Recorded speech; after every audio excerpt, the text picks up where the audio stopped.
지난 시간에 우리는 어른됨에 대해서 함께 말씀을 나누었습니다. 오늘 말씀은 어른들에게 권하는 말씀이 아니라 젊은이들에게 권하는 말씀입니다. 하지만 오늘 말씀에서 어른들도 받아야 할 교훈들이 있습니다. 오늘 말씀을 통해서 하나님께서 우리에게 주시는 교훈을 받아서 바른 교훈의 합당함을 이루는 성도들이 될 수 있기를 기대합니다. 오늘 말씀 6절은 너는 이와 같이라는 말씀으로 시작하고 있습니다. 여기에서 너는 지금 이 편지를 받아들고 있는 디도를 의미합니다. 이와 같이는 무슨 의미일까요? 앞서 교훈했던 젊은 여자들을 권면했던 것 같이라고 하는 의미입니다. 바울이 디도에게 앞서 젊은 여자들을 교훈했던 것처럼 젊은 남자들에게 이렇게 교훈하라고 말하고 있습니다. 젊은 남자에게 교훈하는 주요 내용은 무엇입니까? 신중하라는 것입니다. 신중하라. 5절에서 이미 젊은 여자들에게도 신중하라는 권면을 한 적이 있습니다. 젊은 사람들에게 바울이 꼭 해주고 싶었던 이야기는 신중하라는 것입니다.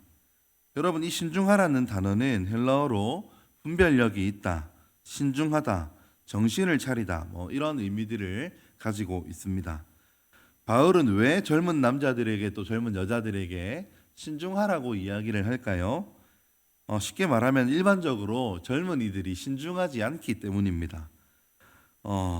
그렇지 않은 사람들도 있겠지만 젊은 남자들은 보통 분별력이 부족하고 정신을 차리지 못하는 경우가 많이 있습니다.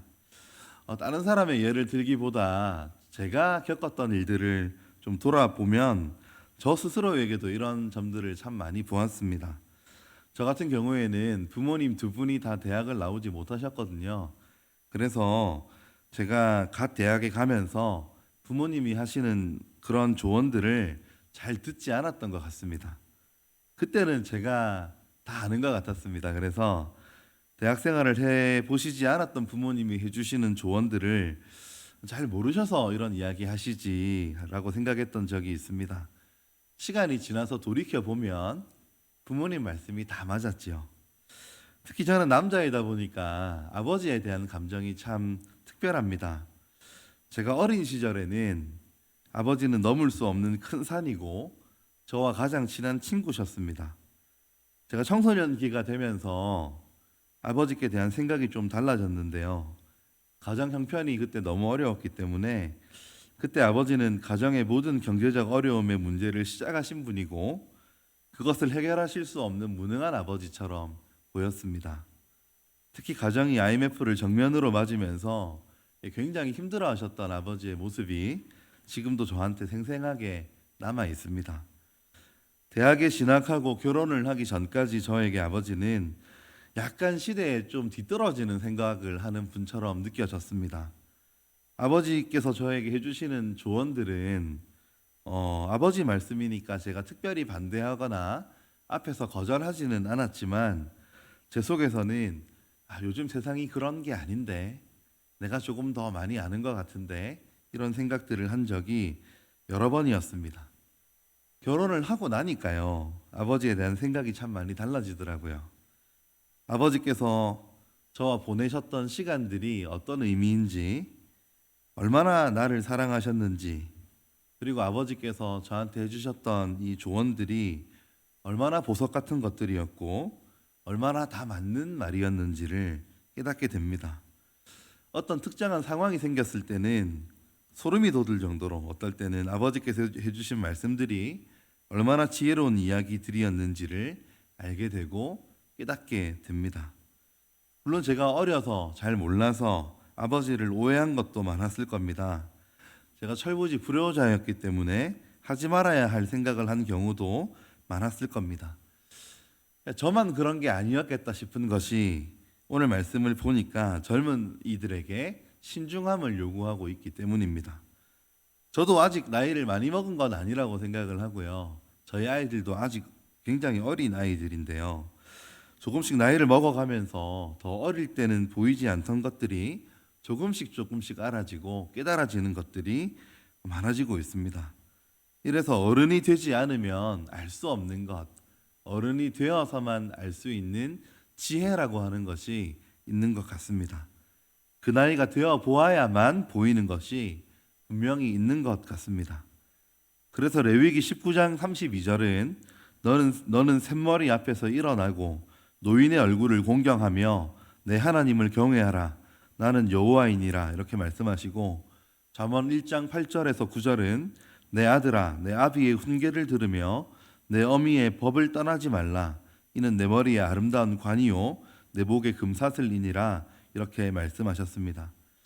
요즘은 아버지께 자주 연락을 드리고 저한테 있는 여러 문제들에 대해서 아버지와 자주 상의하고 지혜를 구합니다. 그러면 지금도 그래요. 제가 생각해 보지 못했던 각도에서 제가 생각해 보지 못했던 그런 깜짝 놀랄 만한 이야기들을 많이 들려주십니다. 그 나이에서만 나올 수 있는 여러 가지 지혜로운 이야기들이 아버지의 입에서 제 귀에 들려질 때 제가 얼마나 아직 어린지, 아직 신중하지 못한지, 아직 많은 것을 고려하지 못하고 있는지를 아버지와 대화하면서 알게 됩니다. 오늘 본문은 바울이 디도에게 쓴 편지입니다. 이 젊은 남자들을 신중하게 권면하는 방법을 아직 젊은 목회자인 나이가 지긋하게 든 이 바울이 아직 젊은 목회자인 디도에게 알려주고 있습니다. 이 대목에서 우리 성도님들도 아마 적용할 점이 있을 겁니다. 바울이 젊은 디도에게 하신 이 말씀은 디도에게 주어진 말씀이기도 하지만 우리에게 주어진 말씀이기도 하기 때문입니다. 젊은 이들을 우리가 어떻게 권면할 수 있겠습니까? 방법은 첫 번째로 7절에 등장하는 범사에 내 자신이 선한 일에 본을 보이며입니다. 젊은이들은 선한 일에 본이 필요합니다. 어떻게 행동해야 하는지, 어떻게 사랑해야 하는지, 어떻게 봉사해야 하는지 본이 필요합니다. 아직도 미성숙하고 신중하지 않기 때문입니다. 하나님의 일을 감당하면서 신중하지 못하면, 미성숙하면 많은 어려움을 겪게 되기도 하고 때로는 자기의 열심으로 많은 사람의 마음을 아프게 하게 되기도 합니다. 특별히 젊은이들은 열정이 많기 때문에 이 나의 열심으로 열심히 일하는 경우들이 있습니다. 이런 젊은이들에게 본이 되어 주라고 이렇게 바울은 권하고 있습니다. 본이 된다고 하는 것은 말로만 교훈하는 게 아니겠죠. 본이 된다는 것은 직접 그 행동을 보여주어야 한다는 것입니다. 많은 젊은이들이 교회에서 본이 될 만한 어른들을 찾고 있습니다. 배울 만한 어른, 직접 본을 보여주는 어른이 우리에게 필요합니다. 기도의 본을 보이고 봉사의 본을 보이고 사람들을 사랑하고 관계하는 일에 좋은 본이 필요합니다. 이 자리에 계신 성도님들께서 젊은이들의 좋은 본이 되어 주시기를 주님의 이름으로 부탁드립니다. 둘째로 젊은이들을 권면하면서 교훈에 부패하지 아니함을 말하고 있습니다. 여러분, 교훈에 부패하다는 말은 어떤 말일까요? 하나님의 말씀을 자기에게 유리한 대로 합리화하는 태도를 말합니다. 하나님의 말씀을 인용해서 이야기하지만 그 하나님의 말씀이 본래 품고 있는 의미를 가지고 이야기하기보다는 하나님의 말씀이 중심이 아니라 내가 하고 싶은 말이 중심이어서 내가 하고 싶은 말에 적당한 말씀을 찾아 갖다 끼우는 것을 지금 말하는 것입니다. 내가 하고 싶은 말을 하기 위해 말씀을 인용합니다. 말씀이 주어진 맥락이나 상황과 관계없이 자기의 불의한 행동을 옹호하기 위해서 말씀을 사용하는 많은 경우들이 있습니다. 우리가 이런 일을 주의해야 되는데요. 우리 주변에도 얼마나 이런 일들이 많은지 모릅니다. 예를 하나 들어볼까요? 성도님들이 운영하시는 사업장에 가면 밥을 먹으러 우리가 식당에 들어가면 이 집이 주인이 예수 믿는 사람이겠다 싶은 액자들이 걸려 있을 때가 있잖아요. 그런 액자들 중에 욥기 8장 7절이 걸려 있는 경우가 많이 있습니다. 어떤 말씀이냐면 아마 여러분들이 다 아실 텐데 내 시작은 미약하였으나 내 나중은 창대하리라, 이런 말씀들이 액자로 걸려 있는 경우가 있다는 말이죠. 여러분, 우리가 이 말씀을 교회 사업장에 액자로 걸어두고 사용하는 게 가능한 일일까요? 이런 식으로 사용해도 괜찮은 말씀일까요? 그렇지 않습니다. 여러분, 욥기 8장 7절은 믿는 자들의 성공을 약속하는 본문이 아니기 때문입니다. 이 말씀은 하나님의 말씀이 아니라 욥의 친구였던 수아 사람 빌닷의 말이었습니다. 여러분, 이 말씀의 배경은 이렇습니다. 고통을 당하고 있는 욥, 이 욥이 죄 앞에서 의로움을 말하는 이 욥에게 욥의 친구인 빌닷이 화가 났습니다. 빌닷은 욥이 당하는 고통은 욥의 죄이거나 욥의 자녀들의 죄라고 생각했습니다. 그의 눈에는 분명하게 그럴 거라고 느껴졌습니다. 그래서 빌닷이 이야기합니다. 그가 욥이 고통에서 벗어나고 창대해지기 위해서는 하나님을 부지런히 구하고 전능하신 이에게 빌고 청결하고 정직하게 살아야 한다라고 이야기하면서 아까 이야기했던 내 시작은 미약하였으나 나중은 창대하리라는 말씀을 한 겁니다. 이 말 자체에 틀린 것은 없어 보이지만 하나님께서는 욥기 42장에서 이렇게 말씀하시죠. 내가 너와 내 두 친구에게 노하노니 이는 너희가 나를 가리켜 말하는 것이 내 종 욥의 말같이 정당하지 못함이니라. 하나님께서는 욥의 친구들의 말이, 방금 말씀드린 이 빌닷을 포함한 친구들의 말이 정당하지 않다, 이렇게 말씀을 하신 것입니다. 하나님께서 정당하지 않다고 하신 말씀을 하나님의 말씀인 것으로 우리가 받아들이고 그 말씀을 암송하고 액자에 걸어두는 것이 얼마나 어리석은 일이겠습니까? 혹시 여러분 가정 가운데, 여러분 사업장 가운데 혹시 시작은 미약하였으나 나중은 창대하리라 액자가 있으면 떼시기를 권면드립니다. 교훈에 부패하다는 것은 이처럼 말씀을 오석할 뿐만 아니라 바르지 않게, 특별히 자기를 위하여 말씀의 의도와 다르게 사용하는 것을 뜻합니다. 우리는 젊은이들에게 말씀을 바르게 해석하고 이 말씀 중심으로 살아가는 본을 보일 필요가 있습니다. 말씀을 소중하게 여기는 삶의 자세와 방식을 젊은이들에게 본을 보여주어야 되겠습니다. 셋째로 우리가 본을 보여야 할 부분은 단정함입니다. 오늘 말씀에 보면 단정함이죠. 이 단정함은 방탕함과 반대되는 말입니다. 이 단정함이라는 단어의 뜻은 행동으로 드러나는 존경받을 만한 존엄함과 경건함입니다. 예수님께서는 마태복음 5장 13절에서 너희는 세상의 소금이니 소금이 만일 그 맛을 잃으면 무엇으로 짜게 하리요? 후에는 아무 쓸데없어 다만 밖에 버려져 사람에게 밟힐 뿐이니라, 이렇게 말씀을 하셨습니다. 아까 기도에도 말씀을 하셨지만 오늘날 기독교가 마치 맛을 잃은 소금밭 같아 보일 때가 있습니다. 한때 1,000만 기독교인을 자랑하던 한국 교회였는데요. 기독교인의 숫자는 2012년을 기점으로 꾸준하게 하락해 왔습니다. 2023년 3월, 올해 3월에 발표된 통계를 보면 지금은 전체 인구 중에서 기독교인의 인구는 15%, 개신교인의 인구가 15%에 불과합니다. 이 15%가 771만 명 정도 되는데요. 이 771만 명 중에서 실제로 예배에 출석하는 사람은 545만 명에 불과하다고 합니다. 그런데 이 545만 명 중에서 신천지와 하나님의 교회를 포함한 이단의 인구가 6.3%입니다. 그러니까 전체 인구 중에서 이단이 아닌 기독교인의 인구는 8.3%에 불과하겠죠. 10%가 안 됩니다. 한때 기독교인 40% 이런 이야기를 할 때가 있었는데요. 지금은 18.3%이겠죠. 청소년들의 경우는 더욱 심각해서 현재 청소년들 중에 예수를 믿는 사람들은 100명 중에 2명꼴 정도 숫자가 교회를 다니고 있는 걸로 통계가 나오고 있습니다. 이와 같은 기독교인의 인구 감소가 어디에서 시작이 되었을까요? 2021년에 발표된 기독 청년들이 교회를 떠나는 이유와 관련된 질적 연구라고 하는 논문에 보면 청소년들이 교회를 떠나는 이유에 대해서 언급하고 있는데, 그 중에 가장 많은 비중을 차지하고 있는 퍼센테이지 중에 하나는 겉과 속이 다른 그리스도인, 교회다움이 없는 교회였습니다. 단정함이 사라지고 방탕함이 교회 안에 들어오면서 교회는 맛을 잃어가고 있습니다.